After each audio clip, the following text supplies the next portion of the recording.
பெரிய காமெடி ஒன்று நடந்துட்டு இருக்கு. பெரிய காமெடி என்றா அதை யார் செய்வாங்கிறது தெரியும் தானே? எஸ், அவர் தான், அமெரிக்காட ஜனாதிபதி.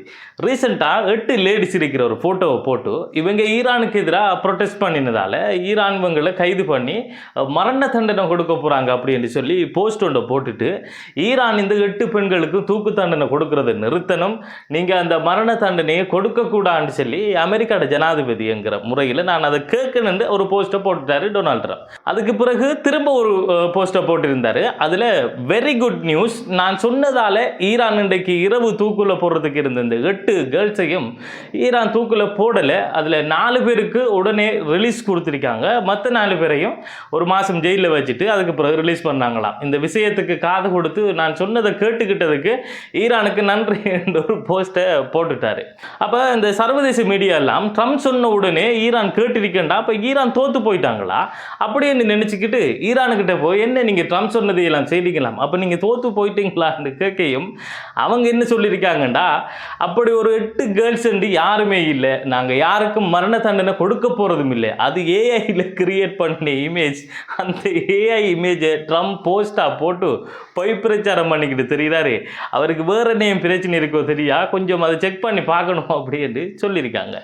அது மட்டும் இல்லாமல் சவுத் ஆப்பிரிக்காவில் இருக்கிற ஈரான் எம்பசி ஒரு போஸ்ட்டை போட்டிருக்காங்க. அது எப்படி இருக்குன்னு சொன்னால், அந்த திரும்ப ஒரு 8 கேர்ள்ஸில் ஃபோட்டோவை போட்டு இவங்க எல்லாரையும் இன்றைக்கு நைட்டுக்குள்ளே நாங்கள் தூக்குள்ள போட போகிறோம், முடிஞ்சால் ட்ரம்ப்கிட்ட போய் சொல்லி இவங்களை காப்பாற்றுங்க அப்படின்னு சொல்லி போட்டு சின்னதாக ஒரு மூலையில் தேங்க்ஸ் டு ChatGPT என்று போட்டிருக்காங்க. இது அமெரிக்காட ஜனாதிபதி ட்ரம்ப்புக்கு மிகப்பெரிய ஒரு நக்கல். அவராகவே ஏஐயில் ஒரு இமேஜை கிரியேட் பண்ணி அவங்களுக்கு ஈரான் தூக்கு தண்டனை கொடுக்க போகுதுன்னு சொல்லி ஒரு புரளியை கிளப்பி திரும்ப அவரே அந்த 8 கேர்ள்ஸையும் காப்பாத்திட்டேன்னு சொல்றது எவ்வளவு பெரிய ஒரு முட்டாள்தனம். அதனால தான் இப்போ அவங்க ஒரு 8 கேர்ள்ஸோட போட்டோஸை கிரியேட் பண்ணி முடிஞ்சா காப்பாற்ற சொல்லுங்க ட்ரம்ப் கிட்டன்னு சொல்லி அப்படி ஒரு போஸ்டா போட்டிருக்காங்க. முடிஞ்சவங்க போய் ட்ரம்ப் கிட்ட சொல்லி காப்பாற்ற பாருங்க. அதான் நீ பார்த்தேன், ஈரான்ல இருந்து ஸ்கூல்ல சின்ன குழந்தைகள்னு பார்க்காம 160க்கும் மேற்பட்ட குழந்தைகளை குண்டு வீசி கொலை செஞ்சுட்டு எப்படி ஒரு நாடகம் என்ன. இந்த சம்பவத்தை பார்க்கக்குள்ள எனக்கு ஒரு படத்தில் வர காமெடி ஒன்று ஞாபகத்துக்கு வருது. அது அவருக்கு 100% மிச் ஆகும் நினைக்கும். கட்டாயம் பாருங்க, இந்த மிர்ச்சி சிவா நடிச்ச தமிழ் படம் பார்ட் 1ல, அதாவது அந்த படத்தில் பேரே தமிழ் படம் தான். அதில் ஒரு சீன் வரும். மிர்ச்சி சிவா அவர் பிறந்த சினிமாப்பட்டிங்கிற ஒரு ஊருக்கு போவார். அங்கே அந்த ஊரில் இருந்த நாட்டாம தனியாக ஒரு ரூமுக்குள்ளே இருந்துக்கிட்டு நீதிடா, நேர்மடா, நியாயமடா, உன்னை ஊரை விட்டு தள்ளி வைக்கண்டா அப்படின்னு சொல்லி கற்றுக்கிட்டு இருப்பார். இப்போ நாட்டாமைக்கு என்ன நடந்துட்டுன்னு சொல்லி அங்கே இருந்து கணக்கு பிள்ளையை கூப்பிட்டு என்னன்னு சொல்லி விசாரிச்சா அதுக்கு அவர் சொல்லுவார் என்னன்னு சொன்னால், அந்த ஊரில் இருக்கிற கொஞ்ச நஞ்ச பேரையும் நாட்டாம ஊரை விட்டு தள்ளி வைக்கணும்னு சொல்லி தீர்ப்பு கொடுத்து ஊரில் இருக்கிற எல்லாருமே இப்போ வெளியூருக்கு போய் செட்டில் ஆகிட்டாங்க. இப்போ நாட்டாமைக்கு தீர்ப்பு கேட்கறதுக்கு தீர்ப்பு கொடுக்கறதுக்குன்னு சொல்லி யாருமே ஊரில் இல்லை.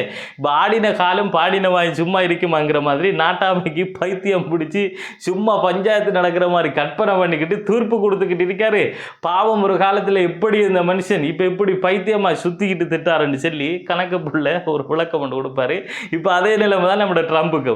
எல்லார்கிட்டையும் சண்டித்தனம் காட்டிக்கிட்டு வரக்குள்ள குறுக்கலை வந்த ஒருத்தர் சேட்டு கலரை பிடிச்சி அரைஞ்சு விட்டு போனால் எப்படி இருக்கும், அந்த நிலைமை தான் இப்போ இருக்கும். சும்மா நடக்காத ஒன்றை கற்பனை பண்ணிக்கிட்டு யாரையோ பிடிச்சி ஈரான் தூக்குல போட போகிறதா நினைச்சிக்கிட்டு அந்த எல்லாரையும் இப்போ போய் காப்பாற்றிக்கிட்டு இருக்காரு.